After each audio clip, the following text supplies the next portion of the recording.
আসসালামু আলাইকুম ছোট বন্ধুরা, এসেছি তোমাদের জন্য আরো 10টা কুইজ নিয়ে। আজকের বিষয় হাসর অর্থাৎ শেষ বিচারের দিন। তো চলো শুরু করা যাক। প্রথম প্রশ্ন, কিয়ামত বা হাসরের দিন বলতে কি বোঝায়?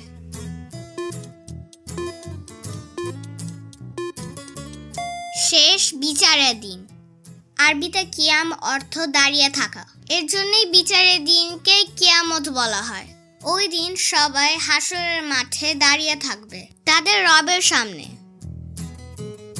দ্বিতীয় প্রশ্ন, দাব্বাতুল আর্থ কি যা কিয়ামতের আগে বের হবে?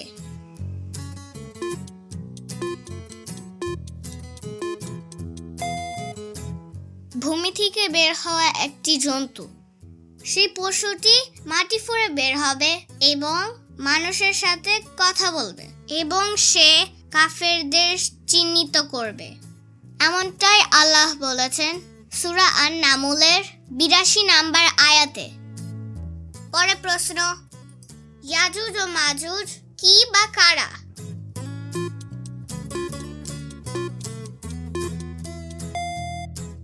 মানুষের মাঝে দুটি বিশাল জাতি।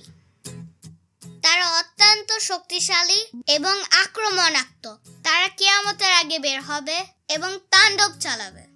রাজা জুলকারনাইন তাদেরকে দেয়াল দিয়ে আমাদের থেকে আলাদা করে দিয়েছে। আল্লাহ সূরা কাহাফে এই জাতির কথা বর্ণনা করেছেন। পরের প্রশ্ন, কিয়ামতের আগে সমস্ত পৃথিবী ধোঁয়ায় ছেয়ে যাবে। আল্লাহ তা কোন সূরায় বলেছেন?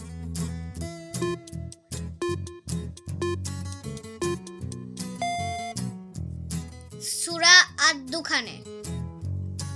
আরবিতে দুখান শব্দের অর্থ ধোঁয়া। সেই ধোঁয়া সমস্ত মানুষকে খুব কষ্ট দিবে, কিন্তু যারা মুমিন বান্দা তাদের সামান্য সর্দি জ্বরের মতো কষ্ট হবে। 5 নম্বর প্রশ্ন, হাসরের মাঠে নবী মুহাম্মদ সাল্লাল্লাহু আলাইহি সাল্লাম আমাদের যে জলাশয় থেকে পানি পান করাবেন তার নাম কি?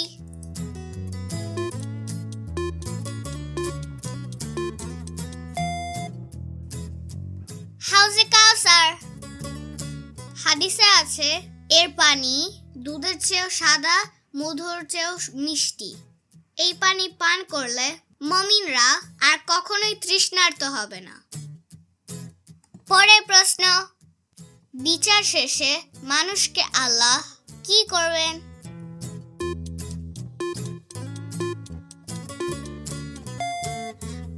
আমল অনুযায়ী জান্নাত এবং জাহান্নাম দিবেন, আর পশু পাখি এবং জন্তু জানোয়ারকে হাসরের মাঠেই তাদের পাওনা বুঝিয়ে দিবেন।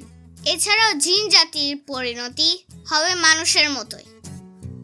পরের প্রশ্ন, কিয়ামতের দিন মানুষের মুখের পরিবর্তে কাদের সাক্ষ্য নেওয়া হবে?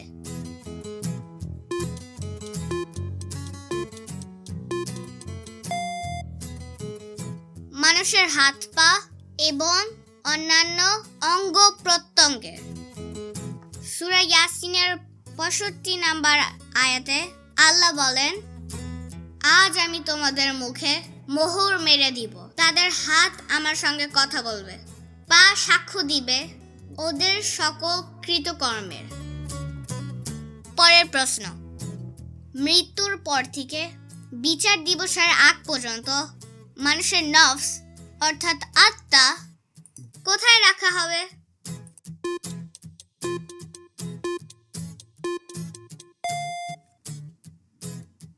বারজাক অর্থাৎ পর্দার আড়ালের জগতে। সেখানে খারাপ আত্মাদের সকাল এবং সন্ধ্যায় জাহান্নাম দেখানো হবে, আর ভালো আত্মাদের জান্নাতের সুঘ্রাণ দেওয়া হবে। সেখানে 2টা জায়গা থাকবে, সেটা হচ্ছে ইল্লিন এবং সিজ্জিন। 9 নম্বর প্রশ্ন, আল্লাহ যখন বিচার দিবসে আসবেন তখন কয়জন ফেরেশতা আল্লাহর আরশ বহন করে নিয়ে আসবেন?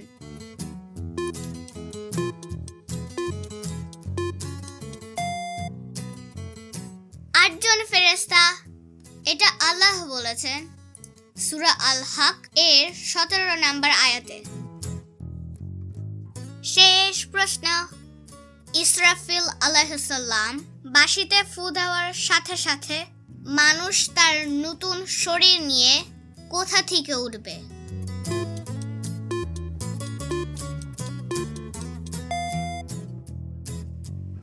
মাটির মধ্যে থেকে উঠবে। আমরা প্রথমবার দুনিয়াতে এসেছিলাম মায়ের পেট থেকে, আর দ্বিতীয়বার আমাদের জন্ম হবে মাটি থেকে। এরপর সবাই হাসরের ময়দানে তাদের রবের দিকে ছুটে চলবে। তাই আমাদেরকে সেই কঠিন দিনের জন্য প্রস্তুত হতে হবে। আজ এ পর্যন্তই, দেখা হবে অন্য কোনো ভিডিওতে। ভালো থেকো সবাই, আল্লাহ হাফেজ।